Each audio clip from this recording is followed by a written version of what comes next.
Bienvenidos a la librería Victoria Christian Gift and More, ubicados en el pueblo de Humacao, Puerto Rico. Aquí encontrarás distintos detalles con mensajes cristianos como lo son tazas y marcadores.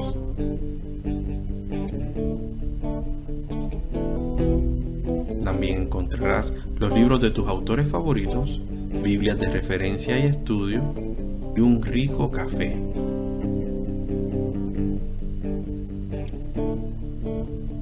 Tutorías de matemáticas y contenido a través de las redes sociales de Actualidad Cristiana. Te esperamos y recuerda, comparte, comenta y bendice. Estás en Victoria.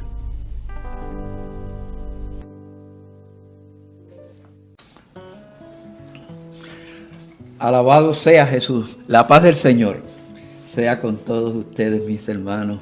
Dios les bendiga en esta semana una vez más. El hermano Eliud Espinosa junto al hermano Jonathan Alicea para dialogar acerca de la lección número 8 en la serie de lecciones que estamos dando o considerando acerca de los valores esenciales de la iglesia. Tenemos un tema para hoy que nos ocupa: la educación bíblica transformadora.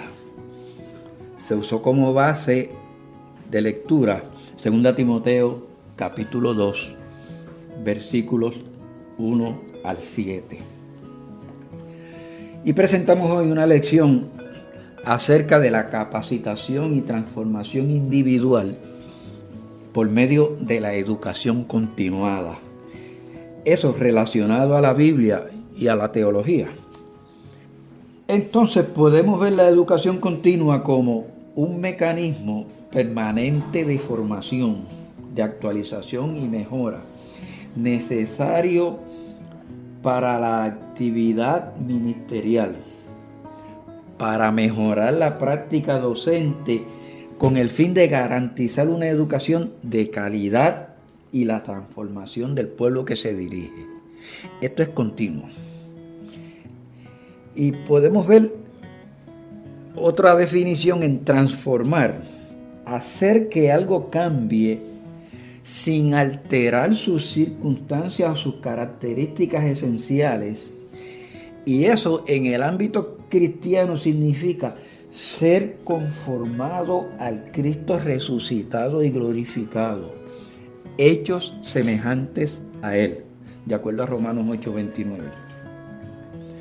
Así que usted no puede desempeñar o ejercer el desempeño de una posición si no conoce cómo hacerlo y bajo qué circunstancias se van a desarrollar las tareas del puesto. Para lograr ese objetivo, se hace necesario adquirir un conocimiento previo y una continuidad de investigación y educación formativa en la materia, de manera que el designado o el incumbente en la posición mantenga un conocimiento actualizado y acorde con la tarea que realiza o que va a realizar. Y ese es el mensaje que encierra Romanos 12:2. Transformaos por medio de la renovación del entendimiento para comprobar la voluntad de Dios. Presenta una continuidad de acción. A esa continua búsqueda y preparación es a lo que llamamos educación continua. Una actualización del pensamiento y acción que demuestre transformación en el decir, en el pensar y en el actuar, tanto individual como colectivo en la iglesia. Encierra a dirigentes y a dirigidos. Así que podemos decir que son muchas las situaciones del diario vivir. Son muchas las circunstancias que enfrentamos. Son muchos los enemigos que surgen. Pero hoy hablaremos de cómo enfrentar diariamente esos enemigos, de cómo la Biblia a través de su integración, de su estudio, te ayudará y te ayuda efectivamente a enfrentar esas situaciones adversas que aparecen por conducto de nuestro enemigo común. El peor enemigo que enfrentamos, he dicho en ocasiones anteriores, el peor enemigo que enfrentamos en el diario vivir es el yo y mis circunstancias. El yo es la herramienta de mayor uso por nuestro adversario espiritual. Utiliza el yo para anteponer circunstancias que a su vez cambian el estado de ánimo personal. Y relacionado con eso, la Biblia dice que el problema está en ti, que el problema está en mí. En Génesis 6:5, el Dios vio que el designio del hombre era de continuo al mal.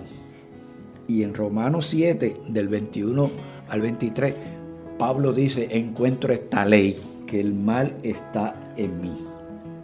Entonces, hermano, tú eres tu peor enemigo. Yo soy mi peor enemigo. Vamos a derrotarnos. Y ahí es que se daña la cosa, como dice el boricua. Porque tengo que dejar de ser yo, como dice Gálatas 2:20. Con Cristo estoy juntamente crucificado y ya no vivo yo. El problema estriba en si tú te crucificaste.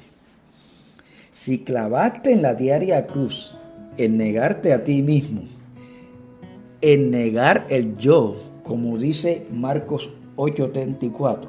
Si lo logras así, entonces Filipenses 4:8 te dice que debes pensar en lo digno, que debes comenzar a utilizar las facultades mentales dignamente. La mente es un arma poderosa, tiene un poder increíble. Yo soy lo que me creo y pienso. Romanos 12:3 te dice que no tengas más alto concepto que el que debes tener de ti, sino que pienses de ti con cordura también. Y yo pienso que lo que me quiere decir es que no lo tenga más alto, pero que tampoco lo tenga más bajo, que nivele.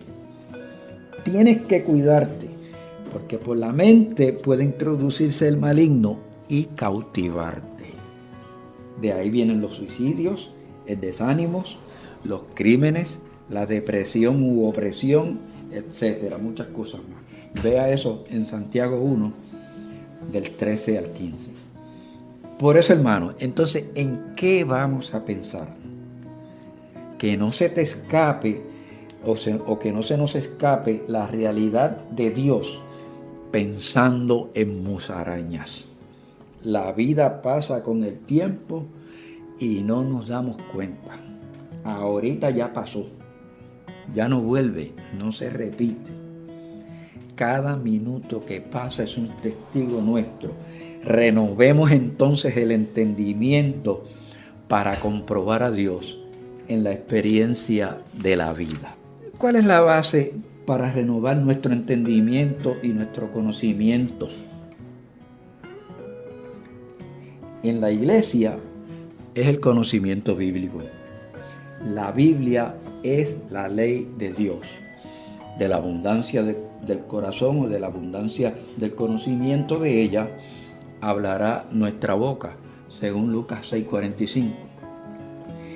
Tanto lo que se conoce como la Torá, la ley de Moisés, como el restante escrito bíblico, son la voluntad de Dios en términos de mandamientos. Es la revelación de la gracia salvífica de Dios hacia los seres humanos, por Dios Padre, por Dios Hijo y por Dios Espíritu Santo. Así que de la misma forma que no tenemos palabras para establecer una definición de Dios, tampoco es posible hacerlo hacia la Biblia. Eso no es razonado. No obstante esa circunstancia, sí podemos ofrecer una expresión explicativa de Dios que nos lleve a una mejor comprensión de su esencia, de su ser y de su realidad. Y he dicho en otras ocasiones que la mejor explicación que la Biblia tiene para entender a Dios y su persona está expuesta en 1 Timoteo 1:17, que dice: por tanto, al Rey de los siglos, inmortal, invisible, al único y sabio Dios, sea honor y gloria por los siglos de los siglos. Amén. Único, sabio, inmortal, invisible, pero sensible. En cuanto a la Biblia, hay dos pasajes en el Nuevo Testamento que tratan específicamente con este tema, y más aún con el tema de la inspiración bíblica. El primero está en 2 Timoteo, capítulo 3, versículos 16 al 17.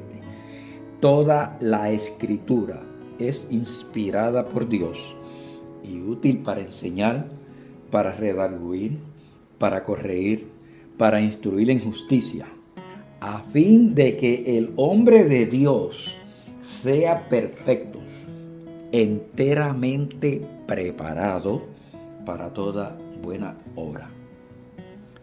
La frase inspirada por Dios viene de un verbo griego que, si usted lo pronuncia, se escucha algo así como teoneustos, que literalmente significa respirado por Dios. Esto quiere decir que la Sagrada Escritura, por obra del Espíritu Santo, fue exhalada por Dios e inhalada por los hombres. Tiene parecido al soplo de vida en Génesis. El texto dice: toda la Escritura, refiriéndose a la Biblia. No dice toda Escritura como si se refiriera a cualquier escrito. Su propósito es que por ella, por la Biblia, el hombre se prepare para toda buena obra. Eso es educación bíblica transformadora. El segundo pasaje es 2 Pedro 1:21. Porque nunca la profecía fue traída por voluntad humana, sino que los santos hombres de Dios hablaron siendo inspirados por el Espíritu Santo. La segunda parte nos dice que los escritores humanos de la Biblia fueron elevados por el Espíritu Santo a un nivel más alto de entendimiento y de relación espiritual, a fin del Señor compartirles la verdad de Dios para que pudieran compartirla a sus prójimos. Eso no ha dejado de ser así aún hoy, pues ministrar no es otra cosa que tomarlo de Dios y darlo a los oyentes en forma entendible. Y eso es lo que hacemos cuando nos educamos continuamente y cuando proclamamos y enseñamos la palabra de Dios. Nos preparamos, tomamos lo de Dios y lo damos a conocer entendible a la gente. Nuestra tendencia es interpretar los escritos con la pregunta: ¿qué significa esto para mí? En vez de preguntarnos: ¿qué significa esto para el autor original? ¿Qué quiero decir? ¿Qué dice Dios? ¿Y qué significa esto para el escritor que lo está plasmando? Para entenderlo a la luz del Espíritu, hay que ubicarse en el momento en que se dijo, en el contexto, retrospectivamente hacia atrás, mirando hacia el pasado. Y una buena forma de verificar si entendemos o no el propósito de un autor es resumir dicho propósito en una oración. Hay que tener cuidado de no interpretar un pasaje sin primero entender la intención del autor. Sin descartar a Dios buscar el propósito de Pablo en sus cartas. Que la mujer no hable en la congregación. Pablo está corrigiendo un problema, no está estableciendo una normativa. Cotégelo, 1 Corintios 14, y yo le estoy hablando del versículo 34. ¿Por qué el suceso del Monte de la Transfiguración difiere en Marcos del que presenta Mateo? Por el propósito del autor.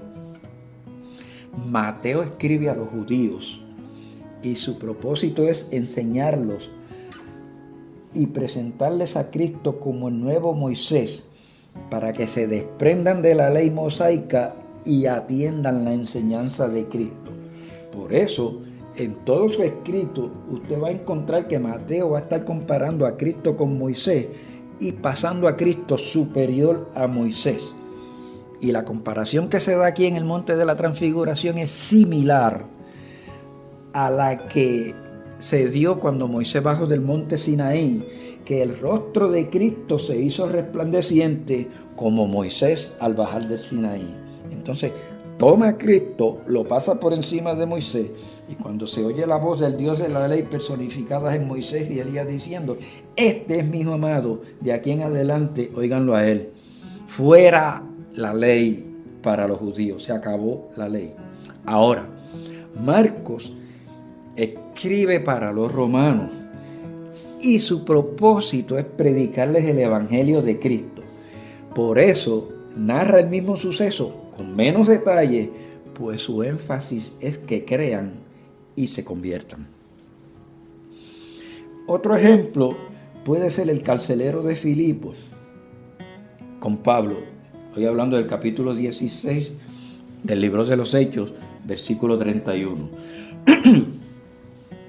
Se ha creado una normativa bíblica con la expresión: cree en el Señor Jesucristo y serás salvo tú y tu casa. Hermano, eso es una respuesta a una pregunta en particular. No es una normativa bíblica. Si usted sigue leyendo y mira los versículos 32 y 34, encuentra que se cumplió, fue salvo él y toda su casa. Claro, eso no deja sin efecto que hoy día Dios obrará también en mi casa. Pero si creen. Si no creen, se pierden. Ahora bien, no pierdas la fe. Mi posición es instruirte. Sigue pidiendo. La normativa es pedir en oración y creer que se recibirá, según Mateo 21-22. Otro caso es el de Josué, capítulo 1, versículo 3. Dios le dice a Josué: te daré todo lugar que pise la planta de vuestro pie. Eso fue una promesa a Josué y al pueblo de Israel. La educación continua te ayudará a comprender mejor las cosas, aunque destruya dentro de ti los ranchitos de paja que a veces construimos. Tu actitud debe ser para capacitarte, no para defender posiciones personales. Nunca pierdas la convicción de que Dios lo hizo ayer, lo puede hacer hoy y lo va a seguir haciendo. Recuerda esto siempre en tu vida, no lo olvides nunca. Se escucha para entender, no para responder. Respecto a esto, la Biblia presenta verdades descriptivas y verdades prescriptivas. Una verdad descriptiva son hechos históricos describiendo cosas que ocurrieron. Una verdad prescriptiva establece una norma. Es un requisito adorar a Dios sobre todo. Juan 4:24. No te harás imagen ni ninguna semejanza. Éxodo 20, del 4 al 5. Eso no tiene cambio. Se convierte en una verdad normativa. Y todo lo que en la Biblia presenta o se presenta como verdad normativa es una verdad prescriptiva, ordenada por Dios. Prescribir es preceptuar, ordenar, determinar o establecer algo. Sin santidad nadie verá al Señor. Hebreos 12:14. En la Biblia también vas a encontrar promesas individuales, promesas generales y promesas para pueblos. Una promesa general es la que le dieron a Abraham en Génesis 12, versículo 3. En ti serán benditas todas las familias de la tierra.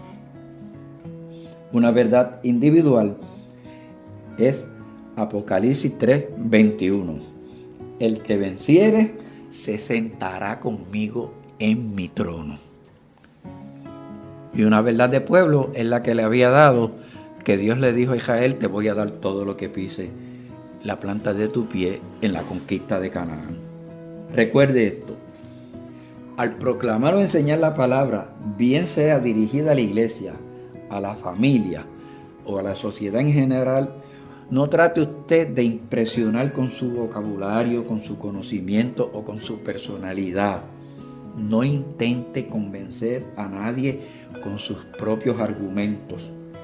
Hable y permita que sea el Espíritu Santo quien trabaje en el oyente y no su intención personal. Alimente las personas, no sus impresiones. Una buena exposición se reconoce aún no por la abundancia técnica y del verbo, que puede tenerlo, yo no estoy en contra de ello. Se reconoce más por lo que encierra su aplicación. El vocabulario rebuscado, la mucha alusión al griego, al hebreo, al arameo, propicia una audiencia que no entienda y que permanezca aburrida. Utilice esas herramientas para ampliar su conocimiento y saber cómo lo va a enseñar. Una continuada educación bíblica le va a ayudar a fortalecer este conocimiento. Así que no veamos la Biblia como los pensamientos del hombre acerca de Dios, sino como la voluntad y la verdad de Dios revelada al hombre. La Biblia es el libro más vendido y más leído, traducido y distribuido en el mundo. El mandato de Cristo para ir a todo el mundo a predicar ha hecho necesario numerosas traducciones para los distintos idiomas y para los distintos dialectos. Y hoy día es posible encontrarla completa o en porciones en más de 2.300 idiomas. Ahora, eliminar al autor original como el que determina el significado de ella sería rechazar el único principio normativo obligatorio que puede prestar validez a una interpretación. Porque si el significado de un texto o de un escrito bíblico no es el de su autor, que es Dios, entonces ninguna interpretación puede corresponder al sentido del texto, ya que el texto no puede tener significado determinado o determinable. En ese sentido, debemos tener aún cuidado hasta con el Internet. ¿Por qué? Porque el elemento determinante en la Biblia es Dios, Cristo, el Espíritu Santo, no Moisés, Pablo, Judas o mi interpretación particular o de la red social. En el estudio de la Biblia, la tarea del lector, del estudiante, del exégeta, es determinar entonces a la luz del Espíritu lo más cerca posible lo que Dios está diciendo y no lo que el texto significa para él o para mí. Si aceptamos la idea de que el significado de un texto es lo que esto significa para mí o para el lector, entonces la palabra de Dios puede tener tantos significados como lectores tengan. Lo que define es la aplicación, no la interpretación. No necesariamente el sentido válido de un texto significa que un escrito tenga solo una aplicación posible. La Biblia es fuente inagotable. El concepto de iluminación no necesita extenderse más allá de la obra del Espíritu Santo, de explicar el pleno sentido del texto. En realidad, si alguna vez extendemos, alargamos nuestra definición de iluminación más allá de este punto, lógicamente no tenemos ninguna base para distinguir el significado divinamente dado de las intuiciones y de las adiciones de 1000 intérpretes diferentes. La iluminación elimina el razonamiento humano material y lo lleva a una razón espiritual, la cual es como dice el Espíritu y no como a mí me parece. El que cree en mí, como dice la Escritura. Juan 7:38. Usted puede ver Jueces 17:6 y Jueces 21:25, que la Biblia dice en aquel tiempo no había rey en Israel, no había guianza, no había quien dirigiera, y cada cual hacía lo que bien le parecía, pero no agradaban a Dios. Aunque para el hombre todo es razonado, no podemos razonar a Dios. Aún así, no descartamos que la razón es parte de la imagen y semejanza con Dios.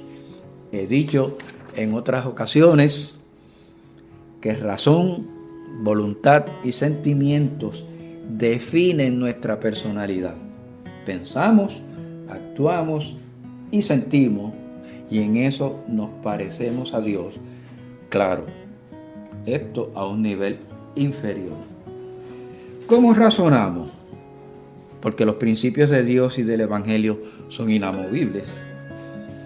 Razonamos las circunstancias para llevarlas en la acción a estar acorde con el Evangelio y no el Evangelio acorde con las circunstancias. Por eso es que les repito, se escucha para entender y no para responder. La palabra de Dios no debe interpretarse del mismo modo que uno interpreta la comunicación humana normal. Se interpreta a la luz del Espíritu. Eso es educación continua y crecimiento en la palabra del Señor. Termino diciéndole algunas cualidades que debe tener todo estudiante de la Biblia o estudiante de teología. Debe tener inclinación espiritual, que eso es disposición que resulta de un contacto vital con Dios o vital con Dios. Debe tener espíritu de humildad reverente, eso es estar sumiso, sometido a Dios y su palabra. Debe tener amor sincero a la verdad con la verdad misma. Todo debe ser a través de la verdad. Duele, pero hay que aceptarla. Debe tener un espíritu de confianza, dependiendo del Espíritu Santo para capacitarnos en todo momento. En el nombre de Jesús, voy a mí. Debe tener celo profesional por el trabajo, sentir y vivir día tras día que la Biblia y su estudio son parte de su vida. Debe tener conocimiento pleno o adecuado de la Biblia. Tiene que tener un programa para leer la Biblia en su totalidad anualmente y también estudiarla. Y por último, debe tener un entendimiento amplio de otros campos de conocimiento, de religión, de filosofía, hasta de medicina en algunas áreas, y de un sinnúmero de campos. Si se conoce cómo piensa el oyente, será mucho más eficiente poder transmitirle el mensaje que le vamos a dar. La paz del Señor sea con todos y les invitamos a seguir adelante en el proyecto de educación en la iglesia. Será un placer recibirles por aquí en la librería y ayudarles para que completen su biblioteca. Dios les bendiga mucho.